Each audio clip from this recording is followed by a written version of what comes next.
ಎಲ್ರಿಗೂ ಸ್ವಾಗತ. ನಾವು ಪ್ರತಿದಿನ ನೂರಾರು ಆಯ್ಕೆಗಳನ್ನ ಮಾಡ್ತೀವಿ.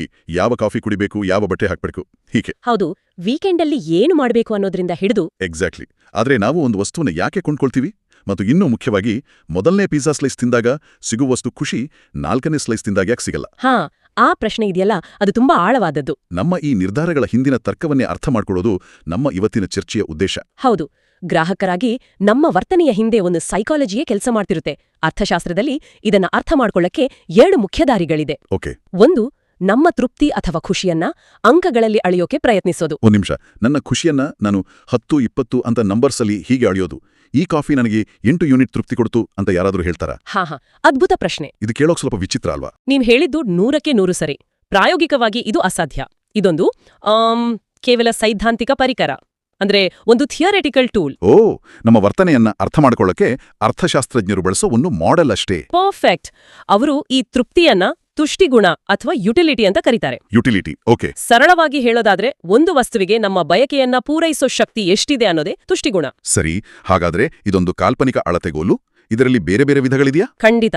2 ಮುಖ್ಯ ವಿಧಗಳಿವೆ. ಮೊದಲನೇದು ಒಟ್ಟು ತುಷ್ಟಿಗುಣ, ಅಂದ್ರೆ ಟೋಟಲ್ ಯುಟಿಲಿಟಿ. Total utility. ಹೌದು, ನೀವು 4 ಪಿಜ್ಜಾ ಸ್ಲೈಸ್ ತಿಂದ್ರೆ ಆ 4 ಸ್ಲೈಸ್ಗಳಿಂದ ಸಿಕ್ಕ ಒಟ್ಟು ಖುಷಿ. ಸರಿ. ಎರಡನೇದು, ಮತ್ತು ಇದು ತುಂಬಾ ಮುಖ್ಯ, ಸೀಮಾಂತ ತುಷ್ಟಿಗುಣ, ಮಾರ್ಜಿನಲ್ ಯುಟಿಲಿಟಿ ಅಂತ. ಮಾರ್ಜಿನಲ್ ಯುಟಿಲಿಟಿ ಅಂದ್ರೆ ಪ್ರತಿ ಹೆಚ್ಚುವರಿ ಸ್ಲೈಸಿಂದ ನಿಮಗೆ ಸಿಕ್ಕ ಎಕ್ಸ್ಟ್ರಾ ಖುಷಿ ಎಷ್ಟು ಅಂತ. ಅಂದ್ರೆ ಮೊದಲನೇ ಸ್ಲೈಸಿಂದ ಸಿಕ್ಕ ಖುಷಿ 2ನೇ ಸ್ಲೈಸ್ ತಿಂದಾಗ ಸಿಕ್ಕಿದ್ದು, ಹೀಗೆ ಪ್ರತ್ಯೇಕವಾಗಿ ಅಳೆಯೋದು. ನಿಖರವಾಗಿ. ಮೊದಲನೇ ಸ್ಲೈಸ್ ನಿಮಗೆ 10 ಯೂನಿಟ್ ಖುಷಿ ಕೊಡಬಹುದು, ಎರಡನೇದು 8 ಯೂನಿಟ್, ಮೂರನೇದು 5, 4ನೇದು ಕೇವಲ 1 ಯೂನಿಟ್ ಕೊಡಬಹುದು. ಇಲ್ಲಿ ನಿಮ್ಮ ಒಟ್ಟು ತುಷ್ಟಿಗುಣ ಏರುತ್ತಲೇ ಇದೆ. ಅಂದ್ರೆ 10ರಿಂದ 18, 23, 24. ಹೌದು, ಅದೇ ಪ್ರತಿ ಹೆಚ್ಚುವರಿ ಸ್ಲೈಸ್ನಿಂದ ಸಿಕ್ತಿರುವ ಸೀಮಾಂತ ತುಷ್ಟಿಗುಣ ಇದೆಯಲ್ಲ, ಅದು 10ರಿಂದ 8, 8ರಿಂದ 5 ಹೀಗೆ ಕಡಿಮೆ ಆಗ್ತಾನೇ ಇದೆ. ಇಲ್ಲೇ ನನ್ನ ಮೊದಲನೇ ಪ್ರಶ್ನೆಗೆ ಉತ್ತರ ಸಿಕ್ಕಾಗೆ ಇದೆ. ನಾವು ಒಂದು ವಸ್ತುವನ್ನ ಹೆಚ್ಚು ಹೆಚ್ಚು ಬಳಸಿದಂತೆ ಅದರಿಂದ ಸಿಗೋ ಖುಷಿ ಯಾಕೆ ಕಡಿಮೆ ಆಗ್ತಾ ಹೋಗುತ್ತೆ? ಇದಕ್ಕೆ ಅರ್ಥಶಾಸ್ತ್ರದಲ್ಲಿ ಇಳಿಮುಖ ಸೀಮಾಂತ ತುಷ್ಟಿಗುಣದ ನಿಯಮ ಅಂತ ಹೇಳ್ತಾರೆ. Law of diminishing marginal utility. Law of diminishing marginal utility. ಹೌದು, ಇದು ಗ್ರಾಹಕರ ವರ್ತನೆಯ ಒಂದು ಸಾರ್ವತ್ರಿಕ ನಿಯಮ. 5ನೇ ಪಿಜ್ಜಾ ಸ್ಲೈಸ್ ತಿಂದಾಗ ನಿಮ್ಗೆ ಯಾವುದೇ ಹೆಚ್ಚುವರಿ ಖುಷಿ ಸಿಗದೇ ಇರಬಹುದು. ಆಗ ಸೀಮಾಂತ ತುಷ್ಟಿಗುಣ ಶೂನ್ಯ ಆಗುತ್ತೆ. 6ನೇ ಸ್ಲೈಸ್ ತಿಂದ್ರೆ ಹೊಟ್ಟೆ ನೋವು ಬಂದು ಖುಷಿಯ ಬದಲು ಅತೃಪ್ತಿ ಶುರುವಾಗಬಹುದು. ಆಗೇನಾಗುತ್ತೆ? ಸೀಮಾಂತ ತುಷ್ಟಿಗುಣ ನೆಗೆಟಿವ್ ಆಗುತ್ತೆ, ಮೈನಸ್. ಇದು ಕೇವಲ ತಿನ್ನುವ ವಿಷಯಕ್ಕೆ ಸೀಮಿತಾನಾ, ಅಥವಾ ಬೇರೆ ಕಡೆನೂ ಇದನ್ನ ನೋಡಬಹುದಾ? ಎಲ್ಲ ಕಡೆ ನೋಡಬಹುದು. ದೊಡ್ಡ ದೊಡ್ಡ ಕಂಪನಿಗಳು ಇದೇ ತರ್ಕವನ್ನ ಬಳಸೋದು. ಬೈ 1 ಗೆಟ್ 1 ಫ್ರೀ ಆಫರ್ಗಳ ಹಿಂದಿನ ಸೈಕಾಲಜಿ ಇದೆ. ಹೌದಲ್ಲ. 2ನೇ ವಸ್ತುವಿನಿಂದ ನಿಮಗೆ ಸಿಗೋ ತೃಪ್ತಿ ಕಡಿಮೆ ಅಂತ ಅವ್ರಿಗೆ ಗೊತ್ತು. ಸೊ ಅದರ ಬೆಲೆಯನ್ನ ಶೂನ್ಯಕ್ಕೆ ಇಳಿಸಿ ನಿಮ್ಮನ್ನ ಸೆಳೆಯುತ್ತಾರೆ. ಸೂಪರ್ ಸೈಜ್ಡ್ ಮೀಲ್ಸ್ ಕೂಡ ಇದೇ ತಂತ್ರನಾ? ಖಂಡಿತ. ಸ್ವಲ್ಪ ಹೆಚ್ಚು ಹಣಕ್ಕೆ ಡಬಲ್ ಪ್ರಮಾಣದ ಕೋಕ್ ಕೊಡ್ತಾರೆ. ಯಾಕಂದ್ರೆ ಆ ಎಕ್ಸ್ಟ್ರಾ ಕೋಕ್ನಿಂದ ನಿಮಗೆ ಸಿಗೋ ತೃಪ್ತಿ ತುಂಬಾ ಕಡಿಮೆ ಅಂತ ಅವರಿಗೂ ತಿಳಿದಿರುತ್ತೆ. ಹಾಗಾದ್ರೆ ನಮ್ಮ ದೈನಂದಿನ ಶಾಪಿಂಗ್ ಅನುಭವಗಳ ಹಿಂದೆ ಇಷ್ಟೆಲ್ಲ ಲೆಕ್ಕಾಚಾರ ಇದೆ. ಸರಿ, ಈಗ ತೃಪ್ತಿಯನ್ನ ಅಂಕಗಳಲ್ಲಿ ಅಳೆಯೋದು ಕಷ್ಟ ಅಂತ ನಾವೇ ಒಪ್ಕೊಂಡ್ವಿ. ಹಾಗಾದ್ರೆ ಗ್ರಾಹಕರ ಆಯ್ಕೆಗಳನ್ನ ಅರ್ಥ ಮಾಡ್ಕೊಳ್ಳಕ್ಕೆ ಬೇರೆ ದಾರಿ ಇದೆಯಾ? ಖಂಡಿತ ಇದೆ. ಇದೇ ಕಾರಣಕ್ಕೆ ನಂತರದ ಅರ್ಥಶಾಸ್ತ್ರಜ್ಞರು ಸ್ಥಾನದರ್ಶಕ ವಿಶ್ಲೇಷಣೆ ಅಥವಾ ಆರ್ಡಿನಲ್ ಅನಾಲಿಸಿಸ್ ಅಂತ ಒಂದು ವಿಧಾನವನ್ನ ಪರಿಚಯಿಸಿದ್ರು. ಆರ್ಡಿನಲ್ ಅಂದ್ರೆ ಆರ್ಡರ್ ಮಾಡೋದು, ಶ್ರೇಣಿ. ಎಕ್ಸಾಕ್ಟ್ಲಿ. ಇಲ್ಲಿ ನಾವು ನನಗೆ 10 ಯೂನಿಟ್ ಖುಷಿ ಸಿಕ್ಕಿತು ಅಂತ ಹೇಳೋ ಬದಲು, ನನಗೆ ಎ ಕಾಂಬಿನೇಷನ್ಗಿಂತ ಬಿ ಕಾಂಬಿನೇಷನ್ ಹೆಚ್ಚು ಇಷ್ಟ, ಅಥವಾ ಎ ಮತ್ತು ಬಿ ಎರಡೂ ನನಗೆ ಒಂದೇ ರೀತಿ ಇಷ್ಟ ಅಂತ ಹೇಳ್ತೀವಿ. ಇದು ಹೆಚ್ಚು ವಾಸ್ತವಿಕ ಅನ್ಸುತ್ತೆ. ನಾವು ಸಾಮಾನ್ಯವಾಗಿ ಹಾಗೇನೇ ಯೋಚಿಸೋದು. ಇದನ್ನ ವಿವರಿಸೋಕೆ ಯಾವ ಪರಿಕರವನ್ನ ಬಳಸ್ತಾರೆ? ಇಲ್ಲಿ ಉದಾಸೀನ ವಕ್ರರೇಖೆ ಅಂದ್ರೆ ಇಂಡಿಫರೆನ್ಸ್ ಕರ್ವ್ ಅಂತ ಒಂದು ಅದ್ಭುತ ಕಾನ್ಸೆಪ್ಟ್ ಬರುತ್ತೆ. ಉದಾಸೀನ ವಕ್ರರೇಖೆ, ಇಂಡಿಫರೆನ್ಸ್ ಕರ್ವ್. ಹೌದು, ಹೆಸರು ಸ್ವಲ್ಪ ಕ್ಲಿಷ್ಟಕರ ಅನ್ಸಿದ್ರೂ ಇದರ ಹಿಂದಿನ ಐಡಿಯಾ ಬಹಳ ಸಿಂಪಲ್. ನಿಮ್ಗೆ ಒಂದೇ ಮಟ್ಟದ ತೃಪ್ತಿ ನೀಡುವ 2 ವಸ್ತುಗಳ ಬೇರೆ ಬೇರೆ ಜೋಡಿಗಳನ್ನ ಒಂದು ರೇಖೆಯ ಮೂಲಕ ಸೇರಿಸಿದ್ರೆ ಅದೇ ಇಂಡಿಫರೆನ್ಸ್ ಕರ್ವ್. ಒಂದು ಉದಾಹರಣೆ ಕೊಡಿ. ಅಂದ್ಕೊಳ್ಳಿ, ನಿಮ್ಗೆ ಮಾವಿನ ಹಣ್ಣು ಮತ್ತು ಬಾಳೆಹಣ್ಣು 2 ಇಷ್ಟ. ನಿಮ್ಗೆ 10 ಮಾವಿನ ಹಣ್ಣು ಮತ್ತು 2 ಬಾಳೆಹಣ್ಣಿರೋ ಒಂದು ಬುಟ್ಟಿ, ಮತ್ತೆ 7 ಮಾವಿನ ಹಣ್ಣು ಮತ್ತು 3 ಬಾಳೆಹಣ್ಣಿರೋ ಇನ್ನೊಂದು ಬುಟ್ಟಿ ಕೊಟ್ರೆ, ನನಗೆ 2 ಒಂದೇ, ಪರವಾಗಿಲ್ಲ ಅಂತ ನೀವು ಹೇಳ್ಬಹುದು. ಹೌದು, ಯಾಕಂದ್ರೆ ನಾನು ಕೆಲವು ಮಾವಿನ ಹಣ್ಣುಗಳನ್ನ ಬಿಟ್ಕೊಟ್ಟು ಅದಕ್ಕೆ ಬದಲಾಗಿ ಒಂದು ಎಕ್ಸ್ಟ್ರಾ ಬಾಳೆಹಣ್ಣು ಪಡ್ಕೊಂಡಿದ್ದೀನಿ. ಕರೆಕ್ಟ್. ಈ ರೀತಿ ನಿಮಗೆ ಸಮಾನ ತೃಪ್ತಿ ನೀಡೋ ಎಲ್ಲಾ ಕಾಂಬಿನೇಷನ್ಗಳನ್ನ ಗುರುತಿಸಿ ಒಂದು ರೇಖೆ ಎಳೆದ್ರೆ ಅದೇ ಉದಾಸೀನ ವಕ್ರರೇಖೆ.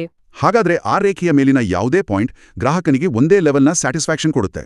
ಇಂಟ್ರೆಸ್ಟಿಂಗ್. ಈ ರೇಖೆಗಳಿಗೇನಾದ್ರೂ ನಿರ್ದಿಷ್ಟ ಲಕ್ಷಣಗಳಿವೆಯಾ? ಹೌದು, 3 ಮುಖ್ಯ ಲಕ್ಷಣಗಳಿವೆ. ಒಂದು, ಈ ರೇಖೆಗಳು ಯಾವಾಗಲೂ ಎಡದಿಂದ ಬಲಕ್ಕೆ ಇಳಿಮುಖವಾಗಿರ್ತವೆ, ಡೌನ್ವರ್ಡ್ ಸ್ಲೋಪಿಂಗ್. ಯಾಕಂದ್ರೆ ಒಂದೇ ಮಟ್ಟದ ತೃಪ್ತಿಯಲ್ಲಿರಲು ನೀವು ಒಂದು ವಸ್ತುವಂಗ ಹೆಚ್ಚು ಪಡಿಬೇಕು ಅಂದ್ರೆ ಇನ್ನೊಂದನ್ನ ಸ್ವಲ್ಪ ಬಿಟ್ಕೊಡ್ಲೇಬೇಕು ಅಲ್ವಾ? ಸರಿ, ಹೌದು. 2, ಎತ್ತರದ ರೇಖೆ ಅಂದ್ರೆ ಹೈಯರ್ ಕರ್ವ್ ಹೆಚ್ಚಿನ ತೃಪ್ತಿಯನ್ನ ಸೂಚಿಸುತ್ತೆ. ಅದು ಸಹಜ. ಹೆಚ್ಚು ವಸ್ತುಗಳಿದ್ರೆ ಹೆಚ್ಚು ಖುಷಿ. 3. ಎರಡು ರೇಖೆಗಳು ಎಂದಿಗೂ ಒಂದನ್ನೊಂದು ಕತ್ತರಿಸಲ್ಲ. ದೆ ನೆವರ್ ಇಂಟರ್ಸೆಕ್ಟ್. ಹಾಗೆ ಕತ್ತರಿಸಿದ್ರೆ ಒಂದೇ ಪಾಯಿಂಟ್ ಎರಡು ಬೇರೆ ಬೇರೆ ತೃಪ್ತಿಯ ಮಟ್ಟವನ್ನ ಪ್ರತಿನಿಧಿಸಿದ ಹಾಗಾಗುತ್ತೆ. ಅದು ತಾರ್ಕಿಕವಾಗಿ ಅಸಾಧ್ಯ. ಓಕೆ, ಹಾಗಾದ್ರೆ ಒಬ್ಬ ವ್ಯಕ್ತಿಯ ಇಷ್ಟಕಷ್ಟಗಳನ್ನ ಇಂಥ ಹಲವಾರು ರೇಖೆಗಳ ಮೂಲಕ ಒಂದು ನಕ್ಷೆಯಲ್ಲಿ ತೋರಿಸಬಹುದು. ಇದು ಆ ವ್ಯಕ್ತಿಯ ಪ್ರಿಫರೆನ್ಸ್ ಮ್ಯಾಪ್ ಇದ್ದ ಹಾಗೆ. ಹೌದು. ಆದ್ರೆ ನಮ್ಮ ಆಸೆಗಳಿಗೆಲ್ಲ ಕಡಿವಾಣ ಹಾಕೋದು ನಮ್ಮ ಪರ್ಸ್ ಅಲ್ವಾ? ನನಗೆ ಬೇಕಾದ್ನೆಲ್ಲ ಕೊಂಡುಕೊಳ್ಳೋಕೆ ಸಾಧ್ಯವಿಲ್ಲ. ಅದ್ಭುತವಾದ ಮುದ್ದೆ. ಇಲ್ಲಿಯವರೆಗೆ ನಾವು ಗ್ರಾಹಕನಿಗೆ ಏನು ಬೇಕು ಅನ್ನೋದ್ರ ಬಗ್ಗೆ ಮಾತಾಡಿದ್ವಿ. ಈಗ ಅವನು ಏನು ಕೊಳ್ಳಬಲ್ಲ ಅನ್ನೋದ್ರ ಬಗ್ಗೆ ಮಾತಾಡಬೇಕು. ನಮ್ಮ ಆದಾಯ ಸೀಮಿತ. ಇದನ್ನೇ ಅರ್ಥಶಾಸ್ತ್ರದಲ್ಲಿ ಬಜೆಟ್ ನಿರ್ಬಂಧ ಅಥವಾ ಬಜೆಟ್ ಕನ್ಸ್ಟ್ರೇಂಟ್ ಅಂತ ಕರೆಯೋದು. ಅಂದ್ರೆ ನನ್ನತ್ರ ₹100 ಇದ್ರೆ ನಾನು ₹100 ಮಾತ್ರ ಖರ್ಚು ಮಾಡಬಹುದು. ಅಷ್ಟೇ ಸರಳ. ಹೌದು. ಇದನ್ನೇ ಒಂದು ರೇಖೆಯ ಮೂಲಕ ತೋರಿಸಿದ್ರೆ ಅದಕ್ಕೆ ಬಜೆಟ್ ರೇಖೆ ಅಥವಾ ಬಜೆಟ್ ಲೈನ್ ಅಂತಾರೆ. Budget line. ಉದಾಹರಣೆಗೆ, ಮಾವಿನ ಹಣ್ಣಿನ ಬೆಲೆ ₹10, ಬಾಳೆಹಣ್ಣಿನ ಬೆಲೆ ₹5 ಮತ್ತು ನಿಮ್ಮ ಆದಾಯ ₹50 ಅಂದುಕೊಳ್ಳಿ. ಓಕೆ. ನೀವು ನಿಮ್ಮ ಪೂರ್ತಿ ಹಣವನ್ನ ಖರ್ಚು ಮಾಡಿ 5 ಮಾವಿನ ಹಣ್ಣು ಅಥವಾ 10 ಬಾಳೆಹಣ್ಣು ಕೊಳ್ಳಬಹುದು. ಅಥವಾ ಇವೆರಡರ ಬೇರೆ ಬೇರೆ ಕಾಂಬಿನೇಷನ್ಗಳನ್ನ ಕೊಳ್ಳಬಹುದು. ಈ ಎಲ್ಲಾ ಸಾಧ್ಯತೆಗಳನ್ನ ಜೋಡಿಸೋರೆ ಬಜೆಟ್ ರೇಖೆ. ಈಗ ಚಿತ್ರ ಸ್ಪಷ್ಟ ಆಗ್ತಿದೆ. ನಮ್ಮತ್ರ 2 ವಿಷಯಗಳಿದೆ. ಒಂದು, ನಮ್ಮ ಪ್ರಿಫರೆನ್ಸ್ ಮ್ಯಾಪ್, ಅಂದ್ರೆ ನಮ್ಗೆ ಏನು ಬೇಕು ಅಂತ ತೋರಿಸೋ ಇಂಡಿಫರೆನ್ಸ್ ಕರ್ವ್ಸ್. ಸರಿ. 2, ನಮ್ಮ ಬಜೆಟ್ ಲೈನ್, ಅಂದ್ರೆ ನಮ್ಗೆ ಏನ್ ಕೊಳ್ಳೋಕೆ ಸಾಧ್ಯ ಅಂತ ತೋರಿಸೋ ಗೆರೆ. ಇವೆರಡನ್ನು ಒಟ್ಟಿಗೆ ಸೇರಿಸಿದ್ರೆ ನಾವು ನಮ್ಮ ಅತ್ಯುತ್ತಮ ಆಯ್ಕೆಯನ್ನ ಕಂಡುಹಿಡಿಬೋದಾ? ನಿಖರವಾಗಿ ಅದೇ ಅಂತಿಮ ಗುರಿ. ಗ್ರಾಹಕನ ಆದರ್ಶ ಆಯ್ಕೆ ಅಥವಾ ಆಪ್ಟಿಮಲ್ ಚಾಯ್ಸ್ ಅಂದ್ರೆ ಅವನ ಬಜೆಟ್ ರೇಖೆಯ ಮೇಲೆ ಇದ್ದುಕೊಂಡು ಅವನು ತಲುಪಬಹುದಾದ ಅತಿ ಎತ್ತರದ ಉದಾಸೀನ ವಕ್ರರೇಖೆಯನ್ನ ಸ್ಪರ್ಶಿಸೋ ಬಿಂದು. ಅದು ಅವನ ಆಸೆ ಮತ್ತು ಅವನ ಜೇಬಿನ ವಾಸ್ತವ ಸಂಧಿಸೋ ಒಂದು ಸ್ವೀಟ್ ಸ್ಪಾಟ್ ಇದ್ದಾಗೆ. Perfect word. ಆ ಸ್ವೀಟ್ ಸ್ಪಾಟ್ನಲ್ಲಿ ಏನಾಗುತ್ತೆ ಅಂದ್ರೆ ಗ್ರಾಹಕ ತನ್ನ ಪ್ರತಿ ರೂಪಾಯಿಗೂ ಗರಿಷ್ಠ ತೃಪ್ತಿಯನ್ನ ಹಿಂಡಿ ತೆಗಿತಿರ್ತಾನೆ. ತನ್ನ ಸೀಮಿತ ಆದಾಯದಲ್ಲಿ ಅದಕ್ಕಿಂತ ಹೆಚ್ಚು ಖುಷಿ ಪಡೋದು ಅವನಿಗೆ ಸಾಧ್ಯವೇ ಇಲ್ಲ. ಅದು ಗ್ರಾಹಕ ಸಮತೋಲನದ ಸ್ಥಿತಿ. ಸರಿ, ಹಾಗಾದ್ರೆ ಒಬ್ಬ ವ್ಯಕ್ತಿ ತನ್ನ ಬಜೆಟ್ನಲ್ಲಿ ಗರಿಷ್ಠ ತೃಪ್ತಿ ಪಡೆಯೋ ಪಾಯಿಂಟ್ ಯಾವುದು ಅಂತ ನಾವು ಕಂಡುಕೊಂಡ್ವಿ. ಆದ್ರೆ ಇದನ್ನ ಒಂದು ದೊಡ್ಡ ಮಟ್ಟದಲ್ಲಿ ನೋಡಿದ್ರೆ ಏನಾಗುತ್ತೆ? ಮಾವಿನ ಹಣ್ಣಿನ ಬೆಲೆ ಇದ್ದಕ್ಕಿದ್ದಂತೆ ಅರ್ಧಕ್ಕಿಳಿದರೆ ಈ ನಮ್ಮ ಗ್ರಾಹಕನ ಆದರ್ಶ ಆಯ್ಕೆ ಬದಲಾಗುತ್ತಾ? ಬಹುಶಃ ಅವನು ಹೆಚ್ಚು ಮಾವಿನ ಹಣ್ಣು ಖರೀದಿಸ್ತಾನಲ್ವೇ? ಖಂಡಿತ. ಇಲ್ಲಿಂದಲೇ ನಾವು ಬೇಡಿಕೆ ಅಥವಾ ಡಿಮ್ಯಾಂಡ್ ಅನ್ನೋ ಬಹುಮುಖ್ಯ ಪರಿಕಲ್ಪನೆಗೆ ಬರ್ತೀವಿ. ಮಾವಿನ ಹಣ್ಣಿನ ಬೆಲೆ ಕಡಿಮೆ ಆದಾಗ ನಿಮ್ಮ ₹50ಯಲ್ಲಿ ಈಗ ನೀವು 10 ಮಾವಿನ ಹಣ್ಣುಗಳನ್ನ ಕೊಳ್ಳಬಹುದು. ಅಂದ್ರೆ ನನ್ನ ಬಜೆಟ್ ಲೈನು ಹೊರಕ್ಕೆ ಚಲಿಸುತ್ತೆ, ನನ್ನ ಖರೀದಿ ಸಾಮರ್ಥ್ಯ ಜಾಸ್ತಿ ಆಗುತ್ತೆ. ಕರೆಕ್ಟ್. ಇದು ನಿಮ್ಗೆ ಮೊದಲಿಗಿಂತ ಎತ್ತರದ ಉದಾಸೀನ ವಕ್ರರೇಖೆಯನ್ನ ತಲುಪೋಕೆ ಅವಕಾಶ ಮಾಡಿಕೊಡುತ್ತೆ. ಸಾಮಾನ್ಯವಾಗಿ ಇದರರ್ಥ ನೀವು ಬೆಲೆ ಕಡಿಮೆಯಾದ ವಸ್ತುವನ್ನ ಹೆಚ್ಚು ಖರೀದಿಸ್ತೀರಿ. ಓ, ಇದೇ ಬೇಡಿಕೆಯ ನಿಯಮ ಅಥವಾ ಲಾ ಆಫ್ ಡಿಮ್ಯಾಂಡ್ ಅಲ್ವಾ? ಹೌದು. ಇತರ ಅಂಶಗಳು ಸ್ಥಿರವಾಗಿದ್ದಾಗ ಒಂದು ವಸ್ತುವಿನ ಬೆಲೆ ಕಡಿಮೆಯಾದರೆ ಅದರ ಬೇಡಿಕೆ ಹೆಚ್ಚಾಗುತ್ತೆ ಮತ್ತು ಬೆಲೆ ಹೆಚ್ಚಾದರೆ ಬೇಡಿಕೆ ಕಡಿಮೆಯಾಗುತ್ತೆ. ಶಾಲೆಯಲ್ಲಿ ಓದಿದ ಈ ನಿಯಮದ ಹಿಂದೆ ಇಷ್ಟೆಲ್ಲಾ ಕಥೆ ಇದೆಯಾ? ಹೌದು. ತುಷ್ಟಿಗುಣ ಮತ್ತು ಉದಾಸೀನ ವಕ್ರರೇಖೆಗಳ ಈ ಎಲ್ಲಾ ಚರ್ಚೆ ಅಂತಿಮವಾಗಿ ಬೇಡಿಕೆ ರೇಖೆ ಯಾಕೆ ಇಳಿಮುಖವಾಗಿರುತ್ತೆ, ಅಂದ್ರೆ ಡೌನ್ವರ್ಡ್ ಸ್ಲೋಪಿಂಗ್ ಇರುತ್ತೆ ಅನ್ನೋದಕ್ಕೆ ಒಂದು ತಾರ್ಕಿಕ ಅಡಿಪಾಯವನ್ನ ಕೊಡುತ್ತೆ. ಆದ್ರೆ ಬೆಲೆ ಮಾತ್ರವಲ್ಲ, ಬೇರೆ ಕೆಲವು ಅಂಶಗಳು ನಮ್ಮ ಬೇಡಿಕೆಯ ಮೇಲೆ ಪರಿಣಾಮ ಬೀರುತ್ತವಲ್ಲ. ನಮ್ಮ ಆದಾಯ ಉದಾಹರಣೆಗೆ. ಖಂಡಿತ. ನನ್ನ ಸಂಬಳ ಜಾಸ್ತಿಯಾದ್ರೆ ನಾನು ಹೆಚ್ಚು ವಸ್ತುಗಳನ್ನ ಕೊಳ್ಳಬಹುದು. ಸಾಮಾನ್ಯವಾಗಿ ಹೌದು. ಇಂಥ ವಸ್ತುಗಳನ್ನ ಸಾಮಾನ್ಯ ಸರಕುಗಳು ಅಥವಾ ನಾರ್ಮಲ್ ಗೂಡ್ಸ್ ಅಂತಾರೆ. ನಾರ್ಮಲ್ ಗೂಡ್ಸ್ ಹಾಲು, ಹಣ್ಣು, ಉತ್ತಮ ಬಟ್ಟೆಗಳು. ಹೌದು. ಆದಾಯ ಹೆಚ್ಚಾದಂತೆ ಇವುಗಳ ಬೇಡಿಕೆ ಹೆಚ್ಚಾಗುತ್ತೆ. ಆದರೆ ಇದಕ್ಕೊಂದು ವಿಚಿತ್ರವಾದ ಅಪವಾದವಿದೆ. ಕೆಲವು ವಸ್ತುಗಳಿಗೆ ನಮ್ಮ ಆದಾಯ ಹೆಚ್ಚಾದಂತೆ ಅವುಗಳ ಬೇಡಿಕೆ ಕಡಿಮೆ ಆಗುತ್ತೆ. ಏನ್ ಹೇಳ್ತಿದ್ದೀರಿ? ಆದಾಯ ಹೆಚ್ಚಾದ್ರೆ ಬೇಡಿಕೆ ಕಡಿಮೆ ಆಗುತ್ತಾ? ಹೇಗೆ? ಹೌದು. ಅವನ್ನ ಕೀಳು ದರ್ಜೆಯ ಸರಕುಗಳು ಅಥವಾ ಇನ್ಫೀರಿಯರ್ ಗೂಡ್ಸ್ ಅಂತಾರೆ. ಇನ್ಫೀರಿಯರ್ ಗೂಡ್ಸ್ ಹೇಗೆ ಅಂದ್ರೆ, ಒಬ್ಬ ವ್ಯಕ್ತಿ ಕಡಿಮೆ ಆದಾಯವಿದ್ದಾಗ ಸಜ್ಜೆ, ನವಣೆಯಂತಹ ಸಿರಿಧಾನ್ಯಗಳನ್ನ ಹೆಚ್ಚು ಬಳಸ್ತಿರ್ಬೋದು. ಅವನ ಆದಾಯ ಹೆಚ್ಚಾದಾಗ ಅವನು ಅವುಗಳ ಬದಲಿಗೆ ಅಕ್ಕಿ ಅಥವಾ ಗೋಧಿಯಂತಹ ದುಬಾರಿ ಧಾನ್ಯಗಳನ್ನ ಕೊಳ್ಳೋಕೆ ಶುರು ಮಾಡ್ತಾನೆ. ಓ, ಆಗ ಸಿರಿಧಾನ್ಯಗಳ ಬೇಡಿಕೆ ಕಡಿಮೆ ಆಗುತ್ತೆ. ಸರಿ. ಆಸಕ್ತಿದಾಯಕ ಅಲ್ವಾ? ಹಾಗೆಯೇ ಇತರ ವಸ್ತುಗಳ ಬೆಲೆಯೂ ನಮ್ಮ ಆಯ್ಕೆಯ ಮೇಲೆ ಪರಿಣಾಮ ಬೀರುತ್ತೆ. ಹೌದು. ಉದಾಹರಣೆಗೆ, ನಮ್ಮ ಮನೆಯಲ್ಲಿ ಕಾಫಿ ಪುಡಿ ಖಾಲಿಯಾದರೆ ಅಮ್ಮ ತಕ್ಷಣ ಚಹಾ ಮಾಡ್ತಾರೆ. ಅದೊಂದು ಅತ್ಯುತ್ತಮ ಉದಾಹರಣೆ. ಕಾಫಿ ಮತ್ತು ಚಹಾ ಬದಲಿ ಸರಕುಗಳು, ಅಂದ್ರೆ ಸಬ್ಸ್ಟಿಟ್ಯೂಟ್ಸ್. ಒಂದರ ಬದಲಿಗೆ ಇನ್ನೊಂದನ್ನ ಸುಲಭವಾಗಿ ಬಳಸಬಹುದು. ಕಾಫಿಯ ಬೆಲೆ ಗಗನಕ್ಕೇರಿದ್ರೆ ಜನರು ಚಹಾವನ್ನ ಹೆಚ್ಚು ಕುಡಿಯೋಕ್ ಶುರು ಮಾಡ್ತಾರೆ. ಆಗ ಚಹಾದ ಬೇಡಿಕೆ ಹೆಚ್ಚಾಗುತ್ತೆ. ಇದಕ್ಕೆ ವಿರುದ್ಧವಾಗಿ ಒಟ್ಟಿಗೆ ಬೆಳೆಸುವ ವಸ್ತುಗಳು ಇವೆ. ಕಾರು ಮತ್ತು ಪೆಟ್ರೋಲ್ ಅಥವಾ ಪೆನ್ ಮತ್ತು ಶಾಯಿ. ಇವನ್ನ ಪೂರಕ ಸರಕುಗಳು ಅಥವಾ ಕಾಂಪ್ಲಿಮೆಂಟ್ಸ್ ಅಂತಾರೆ. ಪೆಟ್ರೋಲ್ ಬೆಲೆ ವಿಪರೀತ ಹೆಚ್ಚಾದ್ರೆ ಕಾರುಗಳ ಬೇಡಿಕೆ ಸ್ವಲ್ಪ ಕಡಿಮೆ ಆಗ್ಬೋದು. ಖಂಡಿತ. ಸರಿ. ಹಾಗಾದ್ರೆ ಒಂದು ವಸ್ತುವಿನ ಬೆಲೆ ಬದಲಾದ್ರೆ ನಾವು ಆ ವಸ್ತುವನ್ನ ಹೆಚ್ಚು ಅಥವಾ ಕಡಿಮೆ ಕೊಳ್ಳುತ್ತೇವೆ. ಆದ್ರೆ ನನ್ನ ಆದಾಯವೇ ಬದಲಾದ್ರೆ ಅಥವಾ ನನ್ನ ಟೇಸ್ಟ್, ಇಷ್ಟಗಳೇ ಬದಲಾದ್ರೆ ಏನಾಗುತ್ತೆ? ಆಗ್ಲೂ ಬೇಡಿಕೆ ಬದಲಾಗತ್ತಲ್ಲ? ಹೌದು. ಆದ್ರೆ ಆ ಬದಲಾವಣೆಯ ರೀತಿ ಬೇರೆ ಇರುತ್ತೆ. ಇದೊಂದು ಸೂಕ್ಷ್ಮ ವ್ಯತ್ಯಾಸ. ವಸ್ತುವಿನ ಸ್ವಂತ ಬೆಲೆ ಬದಲಾದ್ರೆ ನಾವು ಬೇಡಿಕೆ ರೇಖೆಯ ಮೇಲೆ ಒಂದು ಬಿಂದುವಿನಿಂದ ಇನ್ನೊಂದು ಬಿಂದುವಿಗೆ ಚಲಿಸುತ್ತೇವೆ. Okay, movement along the curve. Correct. ಆದ್ರೆ ನಿಮ್ಮ ಆದಾಯ, ಅಭಿರುಚಿ ಅಥವಾ ಬದಲಿ ವಸ್ತುವಿನ ಬೆಲೆ ಬದಲಾದ್ರೆ ನಿಮ್ಮ ಸಂಪೂರ್ಣ ಬೇಡಿಕೆ ರೇಖೆಯೇ ಪಲ್ಲಟಗೊಳ್ಳುತ್ತೆ, ಶಿಫ್ಟ್ ಆಗುತ್ತೆ. ಅಂದ್ರೆ ಆದಾಯ ಹೆಚ್ಚಾದ್ರೆ ಪ್ರತಿಯೊಂದು ಬೆಲೆಯಲ್ಲೂ ನೀವು ಹೆಚ್ಚುಕೊಳ್ಳೋಕೆ ಸಿದ್ಧರಿರ್ತೀರಿ. ಸೊ ಬೇಡಿಕೆ ರೇಖೆ ಬಲಕ್ಕೆ ಚಲಿಸುತ್ತೆ. ಎಕ್ಸಾಕ್ಟ್ಲಿ. ಓಕೆ, ಬೆಲೆ ಬದಲಾದ್ರೆ ಬೇಡಿಕೆ ಬದಲಾಗುತ್ತೆ. ಆದ್ರೆ ಎಲ್ಲಾ ವಸ್ತುಗಳಿಗೂ ಇದು ಒಂದೇ ರೀತಿ ಇರುತ್ತಾ? ಉಪ್ಪಿನ ಬೆಲೆ 10% ಹೆಚ್ಚಾದ್ರೆ ನಾವು ಅಡುಗೆಗೆ ಉಪ್ಪು ಹಾಕೋದನ್ನೇ ನಿಲ್ಲಿಸ್ತೀವಾ? ಇಲ್ಲವಲ್ಲ. ಇಲ್ಲ. ಆದ್ರೆ ಐಫೋನ್ ಬೆಲೆ 10% ಕಡಿಮೆ ಆದ್ರೆ ಅಂಗಡಿಗಳ ಮುಂದೆ ದೊಡ್ಡ ಕ್ಯೂ ನಿಲ್ಲುತ್ತೆ.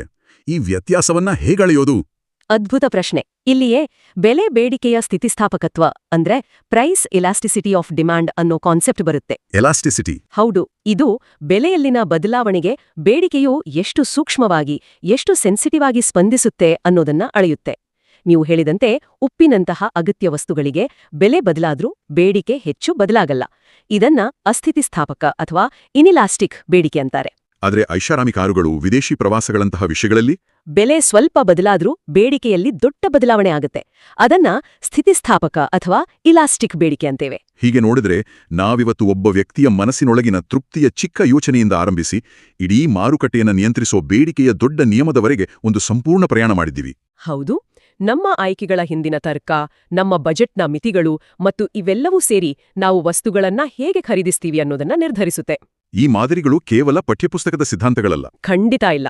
ಇವು ನಮ್ಮ ಸುತ್ತಲಿನ ಆರ್ಥಿಕ ಜಗತ್ತು ಹೇಗೆ ಕೆಲಸ ಮಾಡುತ್ತೆ ಅನ್ನೋದನ್ನ ಅರ್ಥ ಮಾಡ್ಕೊಳ್ಳಕ್ಕೆ ಕಿಟಕಿಗಳಿದ್ದಂತೆ. ಕಂಪನಿಗಳು ತಮ್ಮ ಪ್ರಾಡಕ್ಟ್ಸ್ಗೆ ಬೆಲೆ ನಿಗದಿಪಡಿಸೋದ್ರಿಂದ ಹಿಡಿದು ಸರ್ಕಾರ ತೆರಿಗೆ ವಿಧಿಸೋವರೆಗೆ ಎಲ್ಲದರ ಹಿಂದೆ ಈ ಮೂಲಭೂತ ತತ್ವಗಳ ಕೆಲಸ ಮಾಡ್ತಿರ್ತವೆ. ನಮ್ಮ ಪ್ರತಿಯೊಂದು ನಿರ್ಧಾರದ ಹಿಂದೆ ಪ್ರಜ್ಞಾಪೂರ್ವಕವಾಗಿ ಅಥವಾ ಅಪ್ರಜ್ಞಾಪೂರ್ವಕವಾಗಿ ಒಂದು ತರ್ಕ ಇದ್ದೇ ಇರುತ್ತೆ. ಹೌದು. ಈ ಚರ್ಚೆಯ ಕೊನೆಯಲ್ಲಿ ಒಂದು ಕುತೂಹಲಕಾರಿ ವಿಷಯ ಮನಸ್ಸಿಗೆ ಬರ್ತಿದೆ. ಈ ಆಖರಿಗಳಲ್ಲಿ ಗಿಫನ್ ಗೂಡ್ಸ್ ಅಂತ ಒಂದು ವಿಶೇಷ ಬಗೆಯ ಕೀಳು ದರ್ಜೆಯ ಸರಕುಗಳ ಬಗ್ಗೆ ಉಲ್ಲೇಖವಿದೆ. ಆಹಾ, ಗಿಫಿನ್ ಗೂಡ್ಸ್. ಈ ವಸ್ತುಗಳ ಬೆಲೆ ಹೆಚ್ಚಾದಂತೆ ಅವುಗಳ ಬೇಡಿಕೆಯೂ ಹೆಚ್ಚಾಗತ್ತಂತೆ. ಇದು ನಾವು ಚರ್ಚಿಸಿದ ಬೇಡಿಕೆಯ ನಿಯಮಕ್ಕೆ ಸಂಪೂರ್ಣ ವಿರುದ್ಧವಾಗಿದೆ. ಹೌದು, ಇದು ಒಂದು ಪ್ಯಾರಡಾಕ್ಸ್, ಬಹಳ ಅಪರೂಪ. ನಿಜ ಜೀವನದಲ್ಲಿ ಇಂಥ ಒಂದು ಪರಿಸ್ಥಿತಿ ಉಂಟಾಗಬೇಕಾದ್ರೆ ಸಮಾಜದ ಆರ್ಥಿಕ ಸ್ಥಿತಿ ಎಷ್ಟೊಂದು ಹದಗೆಟ್ಟಿರಬೇಕು, ಬಡತನ ಎಷ್ಟೊಂದು ತೀವ್ರವಾಗಿದ್ರೆ ಜನರು ತಮ್ಮ ಮೂಲ ಆಹಾರದ ಬೆಲೆ ಹೆಚ್ಚಾದಾಗ ಬೇರೆ ಯಾವುದನ್ನೂ ಕೊಳ್ಳಲಾಗದೆ ಅದೇ ಆಹಾರವನ್ನ ಇನ್ನೂ ಹೆಚ್ಚು ಖರೀದಿಸಲು ಬಾಧ್ಯವಾಗುತ್ತಾರೆ. ಯೋಚಿಸಬೇಕಾದ ವಿಷಯ.